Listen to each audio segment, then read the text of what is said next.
دا ویډیو د هغه چا دپاره ده چې څوک ترکیې ته تلل غواړي، د چکر دپاره نه، د تعلیم دپاره. تاسو ته وپته وي چې ترکیه هیواد هر کال د انټرنیشنل سټوډنټانو دپاره سکالرشپ آفر کوي.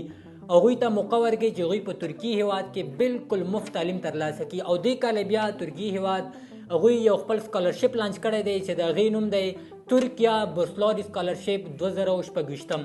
اوس دا سکالرشپ د چا دپاره دی؟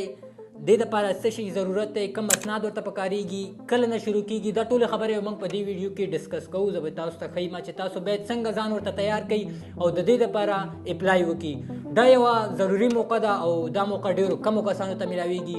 نو کوشش وکړئ چې د دې موقع نه فایده واخلئ او خپل مستقبل جوړ کړئ. نو ویب سایټ ته تلو نه مخکې که دا ویډیو تاسو ته د کتلو نه بعد لږ هم معلوماتي ثابت شي، دا ویډیو در سره لازمي شیر کړئ. او که ستاسو دغه شانې معلوماتي کنټینټ خوښي، د اکاونټ دا پیج در سره لازمي فالو کړئ چې دغه شانې معلوماتي ویډیوګانې تاسو ته روزانه میلاویږي.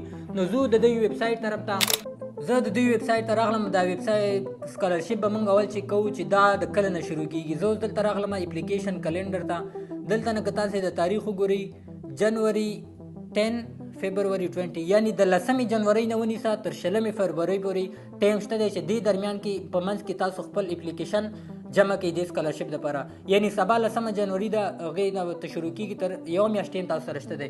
او د دې سکالرشپ چې کوم ایویلویشن پروسس دی، یعنی په دې سکالرشپ باندې چې کوم اسناد چک کېږي، هغې باندې چې کوم کار شروع کېږي، هغه به په مارچ اپریل کې شروع کېږي. او د دې چې کوم ریزلټ دی، دا ګورئ ریزلټ اناونسمنټ دی، هغه به کېږي په اګست کې. دا خو د دې چې کوم هغه دی ټایم لاین دی چې کوم کله شروع کېږي او کوم ټایم پورې دی. اوس به موږ ځو دې سکالرشپ چې کوم ضروري حصه ده هغه دا ده.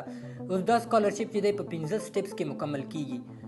15 سټیپس کې اول نمبر چې کوم دی، دې کې به تاسو په دې ویب سایټ باندې تاسو خپل پرسنل اکاونټ جوړوئ، پروفایل به جوړوئ. پروفایل به یعنی مطلب دې ته به لاګین کېږي چې کوم بیسک ډیټیل یې هغه به تاسې ورکوئ. هغې نه به چې کله تاسې لاګین وکړئ، بیا به تاسو خپل چې کوم ډریم یونیورسټي او پروګرام یې، مثال تاسو کوم یونیورسټي کې هغلته به تاسو ته نومونه درکړي، کوم ته اپلای کول غواړئ او په کوم پروګرام کې کول غواړئ، هغه به دې ځینې تاسو سلیکټ کړئ.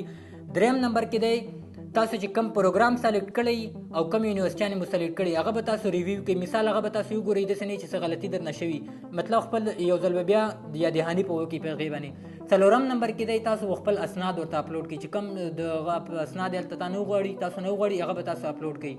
او پنځم آخري نمبر چې کوم دی ضروري پوینټ دی، هغه دی رایټ ان اوریجنل لیټر. دا داسې چې یو پریفرنس لیټر وي، موټیویشنل لیټر وي، دا تاسو ته خپله اداره هم درکوي یا تاسو په چیټ جی پي ټي باندې هم لیکلی شئ.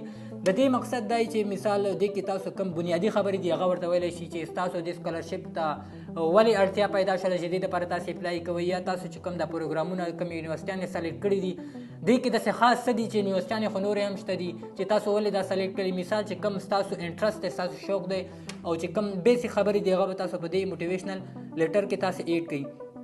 اوس راځو چې دې سکالرشپ ضروري چې کوم دې دپاره ریکوایرمنټس دي، ډاکومنټس اسناد کم پکارېږي. ریکوایرمنټ ډاکومنټس کې اول نمبر چې کوم دی هغې کې دی آی ډي کارډ او پاسپورټ، ستاسو شناختي کارډ او پاسپورټ. دې کې چې یو دانه هغه ضرورت کېږي. دوام نمبر دی فوټوګراف، یعنی یو داسې تصویر چې هغه تاسو په یو کال کې دننه ایستلی، داسې نه چې ډېر زوړي 20 کاله مخکې 10 کاله مخکې، هغه تاسو نه پکارېږي. هغې نه بعد دی نیشنل ایگزام ریزلټ، چې مثال تاسو خپل هیواد کې کومې پوهنتون کې سبق وایي، هغې کې که تاسو سبق ویلی، د هغې چې کوم نمبرې دي هغه تاسو نه غوښتل کېږي. او چې کوم بل یو آخري څلورم نمبر دی ډپلوما او ټمپرري ګریجویشن سرټیفیکیټ. تاسو چې کوم یونیورسټۍ نه کوم کالج نه سبق ویلی دی، د هغې سرټیفیکیټ او ډي ایم سی د نمبرو سرټیفیکیټ هغه تاسو نه پکارېږي، هغه هلته غوښتل کېږي. او دا نور چې کوم دي دا آپشنل دي، دا دومره ضروري نه دي. مثال که تاسو کوم پروګرامونه سلیکټ کړئ هلته نه، که هغې یونیورسټي دا شیونه درنه وغوښتل نو تاسو به یې ورکړئ، که نه دومره ضروري نه دي. آخري چې کوم یو دی پروپوزل فور ا ریسرچ ټاپک. ریسرچ ټاپک دپاره تاسو نه یو پروپوزل غوښتل کېږي هغه کسانو دپاره چې کوم کسان د پی ایچ ډي دپاره اپلیکیشن جمع کوي. نو دا څه بیسک شیونه د دې سکالرشپ په باره کې. اوس دلته څه مهم یو څو نورې خبرې دي د سکالرشپ په باره کې. هغه دا دي چې دا سکالرشپ چې کوم سلیکشن کوي هغه د دې په بیس باندې کوي چې ستاسو پروفایل څومره مضبوطي استاد مو پوره یي ښې نمبرې مو اخیستي ښه مارکس نو ستاسې چانسز زیات دي چې تاسې په دې کې سلیکټ شئ. اوس دا سکالرشپ د چا دپاره دی؟ دا سکالرشپ اسسوي ډیګري بیچلر ماسټر او پی ایچ ډي دپاره دی. مثال چې 12 نه څوک فارغ شوي هغوی غواړي چې هغوی بیچلر وکړي یا د بیچلر نه څوک فارغ شوي هغوی غواړي چې ماسټر وکړي یا ماسټر نه پی ایچ ډي وکړي. نو دا سکالرشپ د هغو کسانو دپاره دی. او دا سکالرشپ تاسو ته څه شی کور کوي؟ دا تاسو ته ټیوشن فیس هم درکوي چې کم د میاشتې جیب خرچوي یا چې نور چې کم هلته د اوسېدونکو کم ضروري شیونه وي هغې پیسې هم تاسو ته درکوي او کم هاسټل خرچه د هغه هم تاسو ته درکوي. هیلث انشورنس هم تاسو ته درکوي چې کم مثال که ته بیمار شوې څه مسله درته راغله د هغې هم درکوي او 1 کال د ترکي ژبه هم په تاسو باندې زده کوي. او د دې سکالرشپ که مثال ستاسو سلیکشن وشو د چې کوم ټیکټ پیسې دي د دې ځینه او هغې ځینه چې تاسو بیا واپس راځئ دا دواړې به تاسو ته درکوي.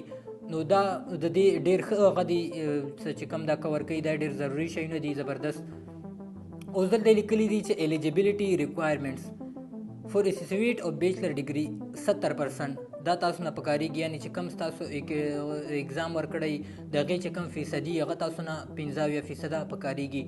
او د دې دپاره چې کوم عمر دی هغه دی 21 کاله.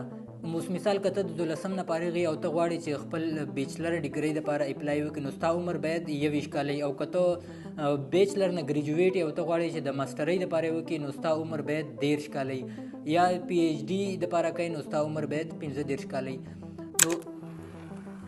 نو دا و د دې سکالرشپ په باره کې څه بنیادي شیونه چې دا باید تاسو ته پکار وي او د دې سکالرشپ دپاره ځان ریډي کړئ مکمل اسناد مو تیار کړئ او اپلای شروع کړئ. نو که ویډیو تاسو خوښه شوي او تاسو ته لږ ونې هم معلوماتي ثابته شوي یا ستاسو کوم سوال بیا هم وي تاسو یې ماته په کمنټ کې شیر کولی شئ. انشاءالله زه به تاسو ته ضرور ریپلی درکوم. نو دا ویډیو در سره لازمي شیر کړئ چې یو بل کس ته هم ورنه فایده میلاو شي.